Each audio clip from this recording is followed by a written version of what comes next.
குரு பகவான் ரிஷப ராசியில் வக்ர பயணம் மேற்கொள்ள உள்ள நிலையில் ரிஷப ராசிக்கு என்ன மாதிரியான பலன்கள் ஏற்படும் என்று பார்க்கலாம். அக்டோபர் 9ஆம் தேதி குரு பகவான் ரிஷப ராசியில் வக்ர பயணம் மேற்கொள்ள உள்ளார். கிட்டத்தட்ட 4 மாதங்கள், அதாவது பிப்ரவரி மாதம் 4ஆம் தேதி வரை இந்த பயணம் நீடிக்கும். ரிஷப ராசியில் ரோகிணி, கார்த்திகை நட்சத்திரங்களில் குரு வக்ரம் அடைகிறார். அந்த வகையில் ரிஷப ராசிக்கான பலன்கள் இங்கே கொடுக்கப்பட்டு உள்ளன. நற்பலன்கள். உறவுகள் மேம்படும். இந்த காலத்தில் உங்கள் உறவுகள் மேம்படும்.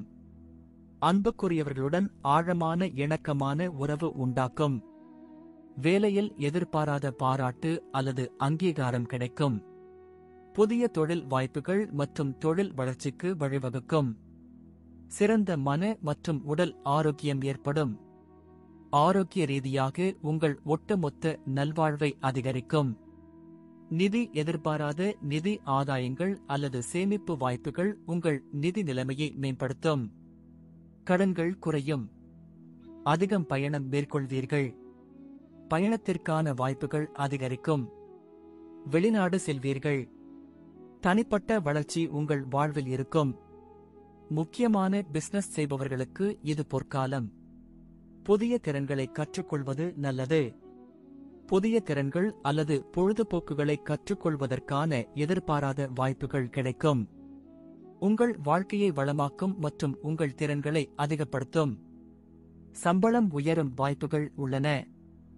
இந்த பெயர்ச்சி உங்களுக்கு பணத்தை கொடுக்கும். அடுத்த 1 வருடம் உங்களுக்கு பண கஷ்டம் இருக்காது. பொருளாதார ரீதியாக நீங்கள் கஷ்டப்பட வேண்டாம். கெடுபலன்கள். அதிக எதிர்பார்ப்புகள் வேண்டாம். எதிலும் அதிகம் எதிர்பார்க்க வேண்டாம்.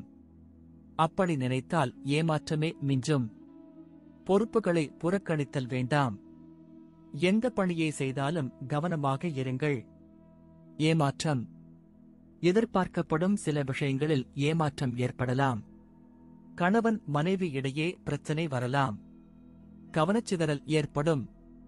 கவனமாக வாகனம் ஓட்டுங்கள். விபத்துகள் ஏற்படும் வாய்ப்புகள் உள்ளன. உடல் பிரச்சனைகள் ஏற்படலாம்.